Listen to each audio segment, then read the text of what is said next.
I'm back. Oh, this is just not going well. Here we are. It's my channel. It's my channel. Another story time. First of all, if you're new to my channel, hello, I'm so glad you're here. If you're not new to my channel, I'm so glad that you came back. Oh, thank you for coming back. Be sure to like and subscribe. If you're enjoying this video, give it a thumbs up. Not that I've really said much apart from hello, but can you just like it anyway? Yeah. And yeah, welcome back. So this is a story time of how I nearly fucking killed myself in Thailand. If you haven't yet, please make sure to subscribe and join the family of us. We are us. I don't know, but please subscribe. It's going to be a story time about our trip to Thailand because it didn't go so well. So I thought I'd give you some tips so that if you go to Thailand as well, maybe you won't nearly kill yourself like I did and ruin the whole fucking holiday, because that's pretty much what I did. A few months ago, Paul had booked a holiday for us to go to Thailand, which was my Christmas present, and the year before we were actually in Dubai for Christmas. We wanted to be somewhere hot again this year, so he booked a trip to Dubai, to Thailand, for 2 weeks, 2 whole weeks. We were just in Thailand. God. I don't think we realised how much travelling was involved with this trip. Now, I did say to him at the time of booking, we're going to go to a few islands. I think literally that means like 4 or 5 days of us, we will end up travelling, because once you sort of go from one island to the next, even if you leave in the morning, you end up spending the whole day out. So it's like a whole day cancelled because you're travelling. So when we got to Thailand, we had an 11 or 12 hour flight. This then took us into Bangkok. Once we got to Bangkok, we had to get on another flight to get into Phuket. So we've just done like 12 hours. We get to the airport and we realised his PA had booked our next flight a couple of hours afterwards. So we're sort of like, oh, really tired, just had like the worst flight ever next to screaming kids. Like, you know how it is, like, you know, in your head you're thinking, what would happen if I was to boot that child in the head? But you snap yourself out of it because that's abuse and you don't want to go to prison. So had a horrendous flight, barely slept, felt like shit. Get off, wait 2 hours, and then we're like, I have to get on another plane to go to Phuket. So another plane, another couple of hours, we arrive at Phuket. By this point, we're both like, it's been like 20 hours and we're just still travelling. So I'm thinking, I cannot wait to get to the hotel. So we get in a taxi. Now, I don't know what it is, but this taxi driver had no concept of time. I don't think he knew what time was, because every time I said to him, oh, how far are we? 15 minutes, 15 minutes. So I was like, okay. So after being in the taxi for like an hour, I'm starting to get a little bit impatient. Like, I'm fucking tired, just want to get to the hotel. So I'm saying to the taxi driver, like, oh, how long until we're there? He's how long? He's like, 15 minutes. So I'm like, okay. 20 minutes goes past, 25 minutes goes past, and I'm like, excuse me, mate, how long until we get to the hotel? He's like, oh, 10 minutes, 10 minutes. So I'm like, 20 minutes ago you said 15 minutes, and now like, you have no concept of time. So I was like, okay. Half an hour goes past, and I'm like, by now I'm just thinking, I'm just gonna ask for banter. Why not? He's just throwing times at me, like, how long? He's like, 10 minutes, 10 minutes. So I said to Paul, I was like, can you get on your fucking Google Maps and just check how far to get to the fucking hotel? Because I'm slowly deteriorating and I've had enough. So Paul checks the distance from Phuket to the hotel. The whole journey was 2.5 hours long in the car. 2.5 hour cab journey. And I'm looking at him like, by this point, I want to squash his little head, because I'm just like, who books the hotel that's 2.5 hours away from the airport? Who does that? Really, who does that? Paul does that.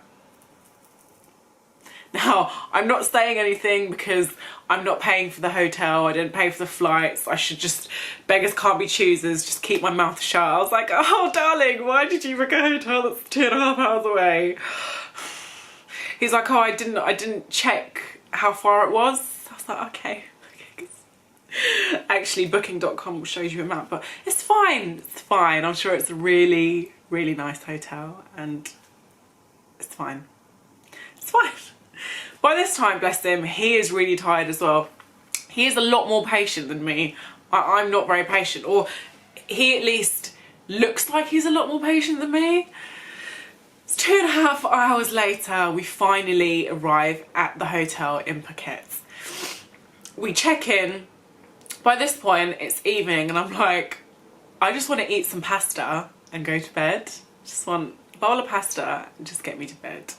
So we order room service and we finally relax, have our food, and we're like, let's just not go anywhere. It's our first night here. It's been like 2 days already and all we've done is fucking travel. So let's just recoup, get up in the morning, we can sunbathe and Bob's your uncle.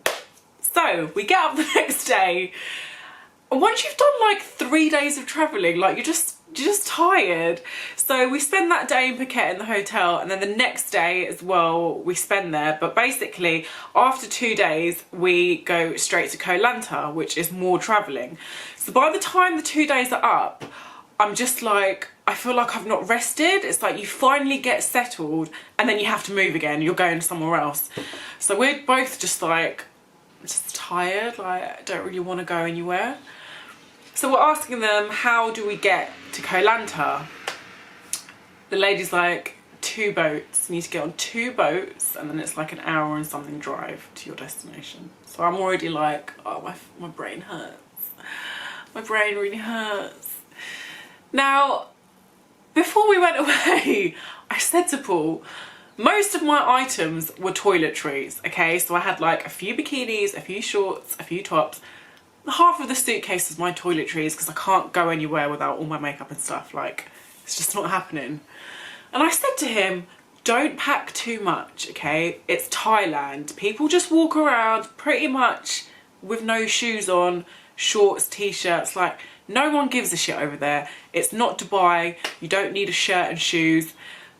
However, he proceeds to put like 40 shorts, 20 polo tops, jeans, shoes, trainers, all in the suitcase. So by this point, we've got 3 bags. And I'm like, people go to Thailand with a fucking rucksack. And here we are with 3 bags going island hopping. Like, this is not the sane thing to be doing. But anyway, whatever. You've got all your shorts. It's fine. It's fine. So we pack all our stuff. We get in like a 2.5, 3 hour fucking cab to the pier or whatever it's called, the dock, whatever the hell you want to call it. And we get on this boat. Now, I don't think I was ready for this like backpacking lifestyle. Like, I think I would have been if we didn't have so many suitcases.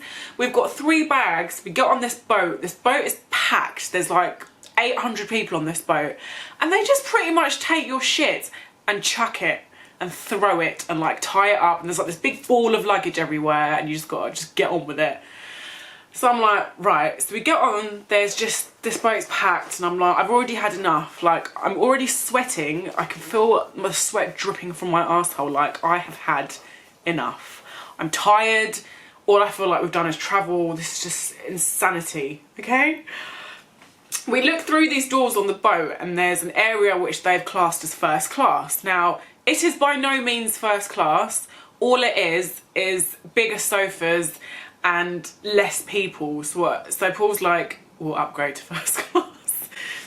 We upgrade to first class, we get our own little sofa. So it's not too bad. We're just sitting there playing on our phones an hour or so. I think it was like an hour and a half. Where's oh yeah, this is where I was punched earlier. Getting the logistics run. Oh yeah. No help. no assistance. We're waiting first class, yeah? Yeah. Have some of that. Yeah. All the way. All the way. All right. Yeah. Over and out. Yeah. If you don't hear from us, we drown. And we get off and then we have to get on another boat. Now, again, I've been tired from 3 days ago. So we get off this boat. We try and rummage to get our luggage, our 3 fucking suitcases. We get on the next boat. Now, this boat was probably about 1,000,000 times worse. There was far more people on there. And the guy's like, don't worry, go downstairs. There's aircon. There's aircon. I should have known. I should have known. I go downstairs and everyone is like, you're like sardines, like this. There's no room, I'm sweating, and what they meant by aircon is a couple of fans stuck on the boat that are blowing in like sporadic places, not even getting you, it's just like, I was like, I should have known. Obviously it's not aircon. We're in Thailand. I'm not expecting, it's not like Dubai where everything's like dripped in gold because they're fucking obsessed with gold and shit. It's just like, it's not like that. So I don't know what I was expecting anyway.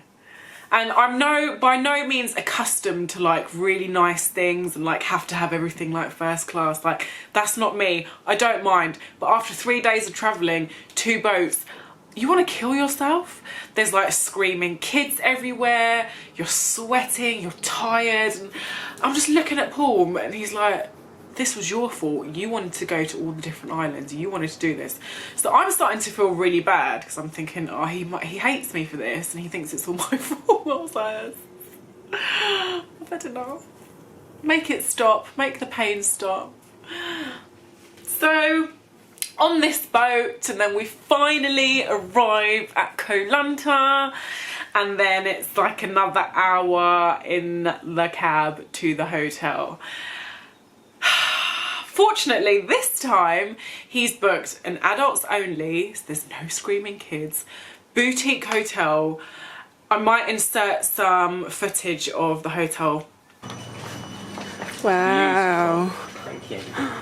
May I come in? Yes, come here. Wow.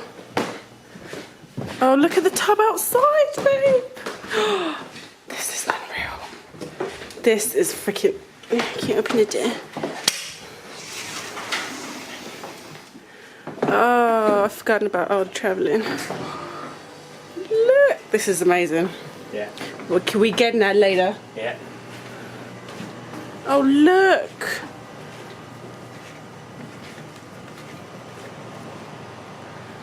Oh. And then this is lovely. Oh. Goodbye, Huben.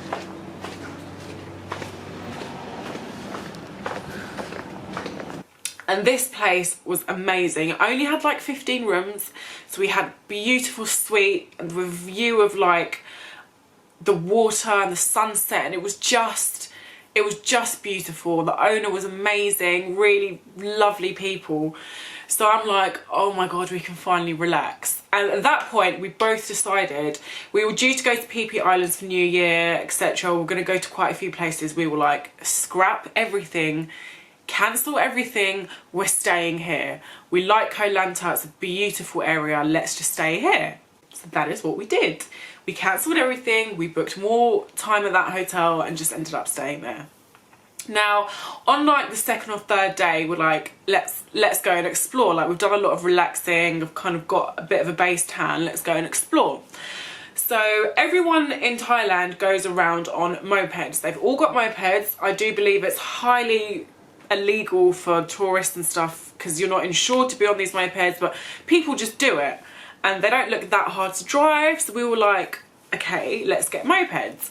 Now, anyone who knows me, I'm really clumsy. Like, ask me to walk in a straight line and it's a bit of a problem. Like, I am just a little bit ditzy, like I'm a bit uncoordinated.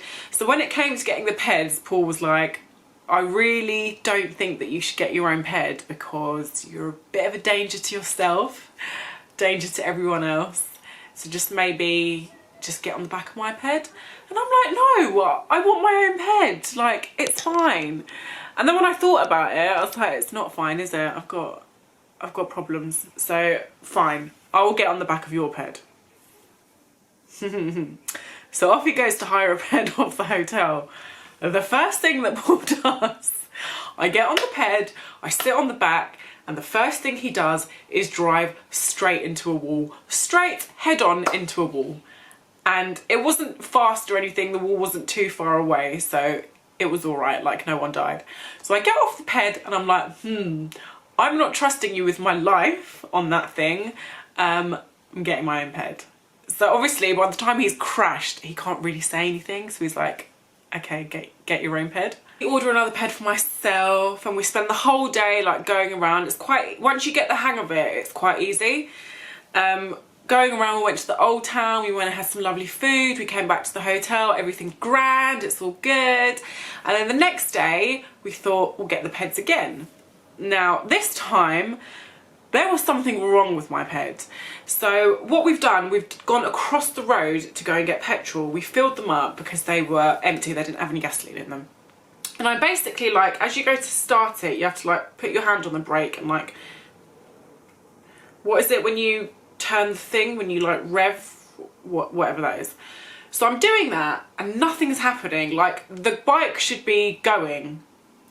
Nothing, nada, not a sausage. So I'm like, that doesn't feel right. So I turn the bike off and I'm like, wait a few seconds, turn it on again, do it again. Nothing's happening. So by this point, Paul sort of edges forward and goes, he starts to go. So I'm like, okay, I keep doing it, nothing. And then all of a sudden, this bike, about 30 miles an hour, 30, 40 miles an hour, just goes straight. And bear in mind, it is going straight into traffic or whatever's there. Like, it's not like it was waiting for the cars to pass. The thing just went. So I go flying with the bike. The bike falls, so imagine I'm sitting on it, it like turns to the side, and so I fall with the bike. One of my legs is like obviously underneath as the bike falls. It lands like this and then it skids itself across the floor. I have never, ever felt that kind of pain in my life, okay? Now, just the impact of like hitting the floor, that hurt. But my God, when this thing skidded across the floor, it took off layers and layers of my skin on my foot. I think I put a video on my social media of, I have never felt this sort of pain in my life. I literally felt like my foot was gonna fall off. It took off layers of skin. Fortunately, there was a woman in a tuk-tuk who came and picked us up and took us straight into the hospital. They said to me, look, it's quite a superficial cut. I had like cuts here, a big bruise on my leg, but nothing compared to the skin that it took off my foot. And they were like, because it's so superficial and all your pain receptors are there, they're like, it is going to be extremely, extremely painful, which it was. I have not felt pain like that ever. I don't know how I'm going to give birth. Like, I have trouble taking a shit. I'm like, oh, that hurt. So I've got a low pain threshold anyway, and I just spent a week crying, couldn't get out of bed, couldn't do anything. I kept having to go and have my dressing changed every 2 days, and every time they would open it, the dressing was stuck to the wound. The whole wound was always like a raw wound because they had to keep it like that so they wouldn't get infected and it would heal properly. So every time they're taking the dressing off, they're peeling off this like raw wound and they're putting antiseptic on it and it's hurting. And like, I just basically spent the last week of the holiday going back and forth to the hospital, being on constant tramadol and Codamol from the pain, and Paul pretty much spending his time in the hotel looking after me, making me hobble places, and like, it was just crap, like really, really crap. As soon as we started to finally rest and we were going to go on our adventures, I obviously had that accident. He was so good, so good, did anything and everything to make me feel comfortable. We actually went and got a wheelchair at one point. Because all I really wanted to do was go to the dog and cat shelter, and I really wanted to go and donate to them and see them, because I love animals. And I didn't want to go and ride elephants or go and see the like, to me that is just cruel, and I don't want to see a drugged up tiger, and I don't want to sit on an elephant that's being used to, like, do you know, I just find all that stuff really cruel. So I was like, let's go to the dog and cat shelter, they're doing something really good there. So I think Paul knew the whole time I wanted to do this, so we went and got a wheelchair. We sourced a wheelchair, like, from the only place in Koh Lanta that had a wheelchair. So I was like, oh my god, I'm actually gonna be able to leave the hotel. It's like 3-4 days in. I get on this wheelchair, and it takes him like 10 minutes to wheel me down the hill, because it's like really like wobbly, and like he wants to make sure I don't fall. Get to the bottom of the hill, and no lie, the tyres come clean off this wheelchair. So I'm just like, he's like, I'm really sorry babe, you're gonna have to go back up the hill. So I'm like, got all my hopes up, thought we were going at, and then the wheels fall off the wheelchair. So it's just my luck. It's just the way God thinks, you know, of me. He hates me. He hates me. I should have known. Whatever. So I get back up to the top of the hill and go back in my room and stay in bed. And that's what I did for like a week. And it was just horrible.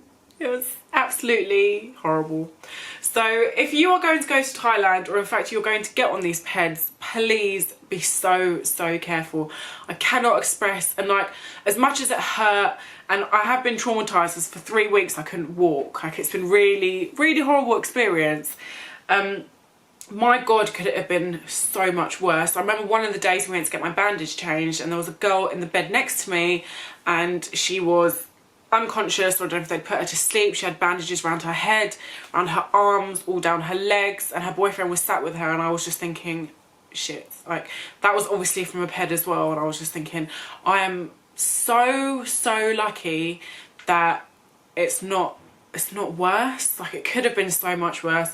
Even the grazes that I had and what's on my foot, yes, it's going to be a massive scar, but it's on my foot, it's not on my face. Like, I didn't break any bones, I didn't get run over by a car. Like, I'm so grateful to be alive and well. And it's so weird how you, not that you forget that you're human, but you forget just how human you are, and just how a little scrape on the floor can, like, I don't know, it's weird. It scared me and it was horrible, and yeah, I'm just so grateful that it wasn't any worse, and that I had the most patient and loving man with me. Like, he was so good. He really looked after me. So yeah, so that's how I nearly killed myself in Thailand. So guys, if you go to Thailand, I wouldn't risk it. I wouldn't. The hotel owner was telling us that there was a young boy that came and stayed at his hotel. It was his 21st birthday. He got on one of the peds, he left the hotel, he crashed into a tuk-tuk, and him and 4 people died from that accident. And when I started to look up the statistics of people that crash on mopeds in Thailand, like, it was high. I think from 2016 to 2017, I can't remember, it was like 458 people had died from these accidents, and it is not worth it. Oh, it is not. And you may only think, oh, 10 miles an hour, 20 miles an hour. It doesn't matter how fast or how slow you're going. It's dangerous, you'll break a bone, you could kill yourself going 10 miles, just even 10 miles an hour. Like, I'm just really grateful that I'm not dead, and that nothing worse happened, and that I can sit here and film a story time, because yeah. So that's basically it. So that's my traumatic holiday in Thailand. I hope that wasn't too boring and you enjoyed that story time. If you did, then give it a thumbs up. If you didn't, give it a thumbs up anyway, because, like, spread love, spread positivity, not hate. Yeah? No? If you're not subscribed to my, if you're not following me on my social media, I'll put all my handles down below. Make sure to follow me. I will be doing a giveaway on my channel for a Gucci wallet and a bag. It's that bag there, but it's in blue. I'm actually going to show you. Where's it gone? So I'm going to do a giveaway on my channel for this bag. Don't know if you can see very well. It is super cute. It's a great like summer vibes, you know, sort of thing. So that giveaway is going to be posted on my Instagram in the next few days. So make sure you are following my Instagram if you'd like a chance to win. Follow me on Twitter, tweet me. I love that. I love it. And yeah, that's all, folks. So yeah, make sure you leave me comments below. Let me know if you enjoyed the story time. I'm going to be filming a haul next week. So my next one is a little haul, clothing haul, bit of ASOS, bit of Shein, a bit of Romwe. So make sure that you are subscribed, and you could even press the little thing to get notifications of when I upload. But thank you guys, love you all, thank you for watching, and I'll see you later. Heart.